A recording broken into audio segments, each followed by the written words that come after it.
This is its cover of the Insurance Podcast, because if you think that insurance is boring, then you are not doing it properly. Joined as always by Mel. How's it going, man? Hey, it's going good. Just ready to talk about more insurance stuff. Always. Yes. Always. That's what makes us weird and special. It's special. I'm going to go with special instead of weird. Yeah. Go Erase the weird. I'm going to go with special. Go the Apple route. It's special. It's magical. Is that what they say? About everything. Oh. That's their marketing. Oh, plug. I did not know this. Yeah. They're excited about technology. Yeah. We're excited about insurance because it's special. You are also excited about Apple.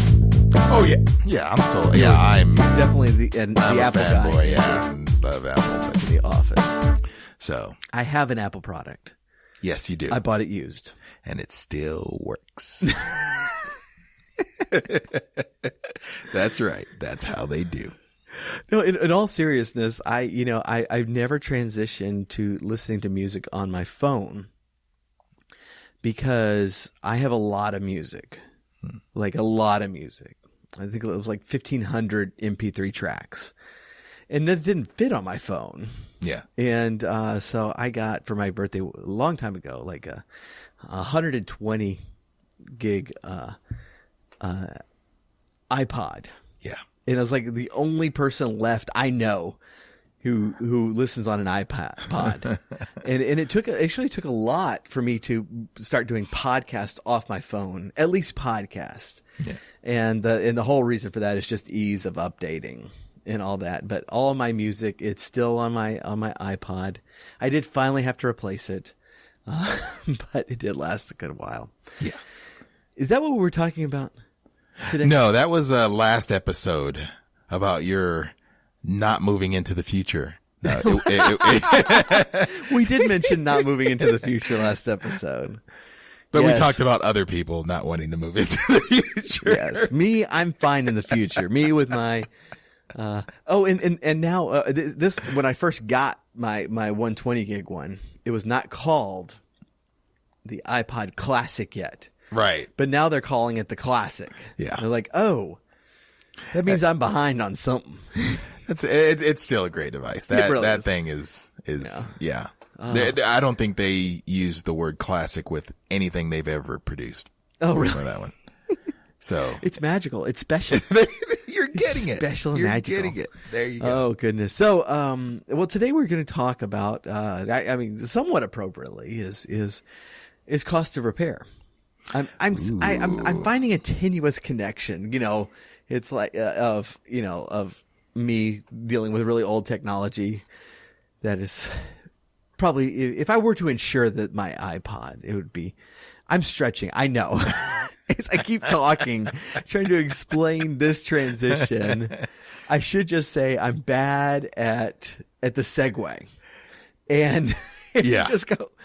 But so let's just ignore everything I just said and move on. Just move along. Just move along. Oh, so what brought this up was a good customer of ours, a very nice customer, upgraded her car. And I forgot what car. I'm looking at it in front of me. It was like a Corolla or something that she had, and she's going with the Beamer. You got the BMW. Stepping up. Yes, and wanted to know how that would affect her insurance. And I don't think she was expecting the answer I gave to her. They never do. Right. Well, but what was interesting about this, and it was like one of those perfect setups for the conversation, because she was concerned about her glass coverage, because this car she got has this specialized windshield that is fancy somehow. I don't know all the details on how this one is fancy. Beamers, they have some fancy windshields, and they were letting her know that, you can't just get like a aftermarket windshield and throw on this thing. You can't get a piece of glass. You've got to get the right windshield. Right. And it runs like $2,000, something like that. Would we cover that? How would it be covered? And that sort of thing. So I was explaining her comprehensive, other than collision deductible, how that all fits together and how that works. And she was pleased with that. And then she was shocked at the increase in price. Yeah. But as I say, it's a perfect segue because we have now one piece of this car. One piece of this car. And on the Corolla, replacing a windshield runs about $400. She has a $500 deductible, so she would just pay that out of pocket. And we, as her insurer, would not be involved at all. Same thing happens. Let's just say, giant rock comes through, really just cracks it all the way across. Corolla, insurer not involved. She's paying $500 out of pocket. That's right. Same accident, but now she's in that Beamer. Crack all the way across, replace the windshield. Now we're on the hook as her insurer for $1,500. That's right. And she's on the hook for $500. Right. And this is just one of those perfect illustrations about how in the Beamer, our risk as her insurer has actually gone up. Mm-hmm. We are carrying significantly more risk right now than we were with the Corolla. Mm-hmm. And that sort of risk just kind of, spreads from bumper to bumper. It's just in general considerably more expensive to repair the Beamer than a Toyota. Yeah, and this is something you have to think a little bit more about. If you go somewhere and they tell you something that's shocking, you would want them to explain to you what the difference is or something you didn't see because you're just not getting it. I'm not getting it. Why is it this much? And I wish they would ask that question more, instead of just assuming that it's bad, because I know for her, the difference is $100. Cause like you were saying, her deductible is $500. She would pay $400. Right. Now I have a BMW. All I'm paying is $100 more. Right. In the chance of an accident. Right. There's only $100 difference. Yes. Why is my rate changing double that? Yeah, exactly. She's just think outside the box a little bit, right, Miss Customer. Right. Well, in this, and this is obviously something she hasn't dealt with before. We can't, I'm certainly not going to blame her or anything for, not knowing. Yeah. But where the problem comes in is, she is now factoring a monthly expense into her budget that she did not know about before. Right. And that's oftentimes the added cost, when that you're not looking at up front when you're trying to step up. Yeah. And we were talking about, we were actually talking about the other day, a study, I think you read it. I can't remember exactly what brought it up, but, about all of the lottery winners that go bankrupt. Yeah. And it's like, and it's like, I don't know what happened, and when you're paying $1 million for $1 million home in cash, you are not thinking about the expenses that go along with that. Right. And that's something you need to think through and you need to budget for, because it's not simply that I don't have a mortgage payment anymore. Right. The electricity bill goes up. Your home insurance goes up dramatically. Yes. Your property taxes go up dramatically. And, we were calculating it out, and it's like, for certain homes, like if I severely upgraded, even if I paid for the whole thing in cash, between insurance and property taxes, I would still be paying the same amount per month as I am right now with a mortgage, Yeah. But you're not thinking through those things. Yeah. And it's especially bad with lottery winners. And if you don't know, you should look up those those reports, just like I can't remember what the percentage was. The vast majority of them go bankrupt. Yeah. They have millions and they go bankrupt. Yeah. And then of course, when you're looking back and you're looking at a story, then of course you can pick out all their bad decisions. Right. But, they're just not seeing it as it's going along. And, I know, even before when I was in the, automotive, industry, you saw that with any influx of money.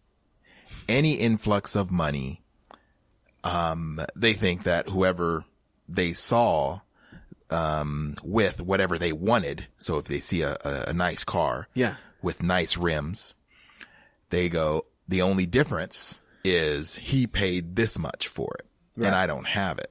So when they finally get amount of money coming in one time and they go and get that item, they're usually surprised at everything that goes along with it. Yeah. You know, you want to tell them, look, don't get that item until your income increases and you can get that item. Right. Not the one lump sum. And then if, I was in wheels and custom wheels. So we always had young people, when you military. were telling me, you were like, it was, what was by a naval base? Naval base. Yeah. So you're when, right by the that. aircraft carriers would come back after being gone for a year or 6 months or whatever, everybody on the boat, they would have a big lump sum of cash waiting for them if they were single and they weren't sending it to a family. Yeah. Well, I mean, and I mean, for those who don't know, if you're on the aircraft carrier for a few months, right, you don't have many expenses. Right. Yeah. They're they're paying for your cot. Yes. And your food. And your food. Yeah. And I believe they do have like a store where you can buy some stuff, but you're getting a full-time income and you do not have full-time expenses. A full-time income with hazard pay because it goes up. So you're making more than you were. And so when you get, when you get back to land, then you've got a bank account full of money that you're not used to. Right. Right. That's when they showed up, and I remember you telling me a story. They show up and they need it now. They need it now. They just purchased a new vehicle. They want it looking like, somebody they saw on television, and these rims, how much are they? Money's no matter. Here you go. Give me those rims. And overnight I want these. Yeah. Overnight them. Hey, that's going to be, $400 or $600, to get overnight. And that's fine. Just, get it here. This isn't like something that you overnight from Amazon. Right. No. This isn't like I just got like some audio connectors for my home studio. Yeah. I overnighted those. It wasn't much. These are 48-pound packages. Right. And there's 4 of them. There's 4 of them. Right. So yeah, for sure. It's, yeah, they get them in and then they put it on their vehicle. It's one of these crazy sizes, 26-inch or something. And, and they have it on their vehicle and they're really happy. And, they show up about 2 months later. The money they've spent is gone and they come in, they say, hey, I hit a pothole, or something. And now my tire's flat. I need to get another one. Okay, well, it's going to take this long to get one in because we just don't stock that size. Well, then they can't pay for overnight. Yeah, exactly. So now they have no transportation. Yeah, they can't. No transportation. They can't pay for overnight. They don't believe they paid that much the first time for that tire. That doesn't sound like me at all. Yeah. How much is that? Well, why is it so much? I thought it was cheaper. Well, it was about $50 cheaper, but you were buying 4 then. Right. Yeah, exactly. Now you're getting 1 and, it's going to cost this much to mount it and balance it. And then the cost of having that is a reality check for them. Yeah. And then bringing that back around to the BMW, the cost of owning a BMW is going to come around when something happens to it. Yeah, exactly. Yeah. And there's actually some good websites that actually track like the annual cost of having certain vehicles. Oh, those are good. That,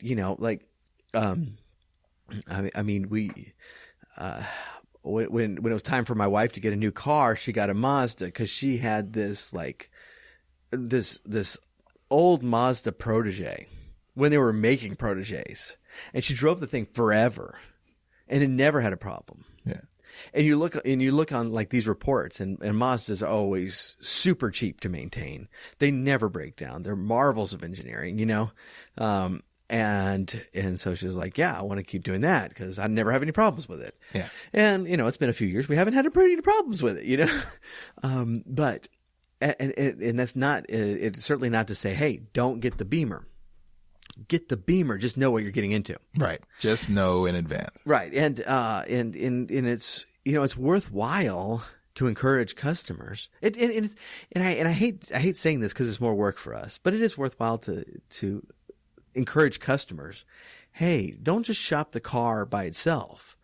Shop the insurance for the car. Yeah. Not by calling other insurance companies, but by calling me and asking me what's the increase going to be. Right. You know, and we can let them know because, you know, in our customer if we've given the impression that she's like a literal drunken sailor right off the ship, she's not.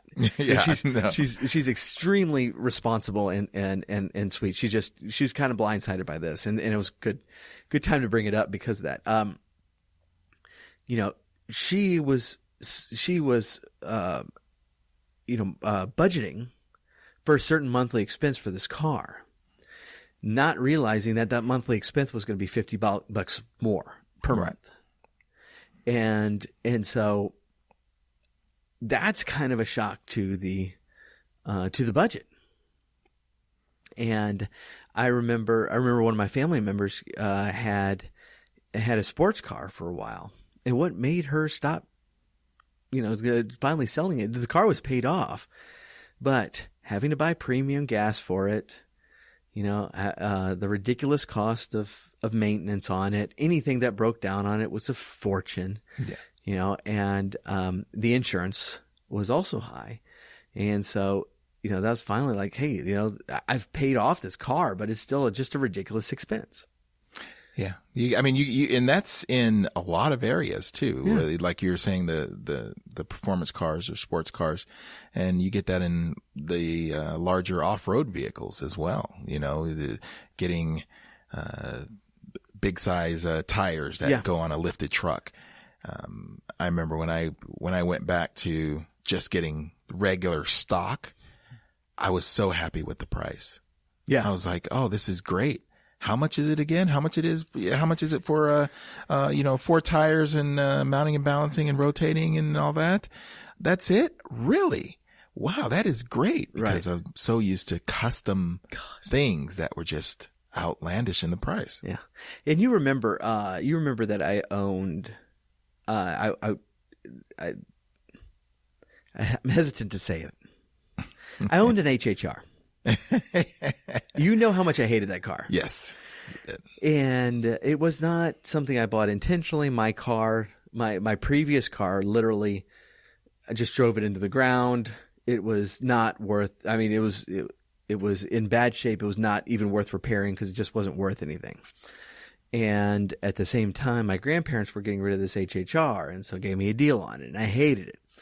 But one of the first things that happened that made me start hating it was trying to change out the tires. And it had those little low profile tires. I'm not sure the technical term, but you know what I'm talking about, right? Low profile tires. Yeah. Okay. Yeah. It's like, and they told me the price per tire and I'm like, what are you, drunk? This is a piece of crap car. Yeah. What piece of crap tires on? You know, and they're like, well, no, it's fitted for this particular thing and they're expensive. Yeah. And not having to buy those stupid tires anymore. It's like, it's one of those unexpected expenses that I went in expecting. I was like, okay, I'm going to pay this much for tires. And it was not. Yeah. But that's the sort of thing that we can help customers keep in mind. Right. Right. As we go, we can, you know, encourage them. Hey, you know, let's price the insurance on this thing and make sure that, you know, okay, your monthly payment is this much. Is your monthly insurance payment going to be also in a range that you're going to be able to afford? Mm-hmm. And so this episode has been brought to you by Mazda. No, Yeah. not not at all. Mazda, but, and not any wheel company either. No wheel company. We're just talking about expenses and insuring those. So, I mean, giving your customer the assurance when they're all happy. Once you tell them about the expense, and then you can also tell them how, you're there for them, because when something happens to that pride and joy that they worked really hard for, you know what? We're going to help you keep it. We're going to help you keep it like this. It's going to cost you a little bit, but you'll have it for a long time, because if anything happens to it, we'll help you out. Right. Exactly. Yeah. So, that'll about do it. So, definitely joking about the sponsors. We are not brought to you by anybody, except that we really like this stuff, and we really like talking with other insurance agents. We like giving out stuff we've learned. We like learning more stuff. And so, we do appreciate you joining us. We know that you've been joining us each and every week. We really do appreciate that. If you haven't already, swing on by our website, itscovered.net,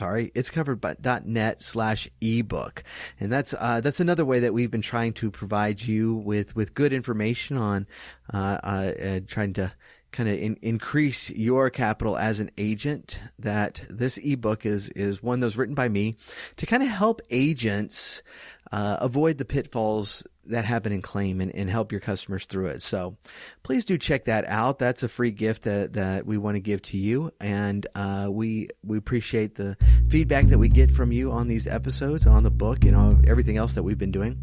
And just thank you so much. And we will catch you next time.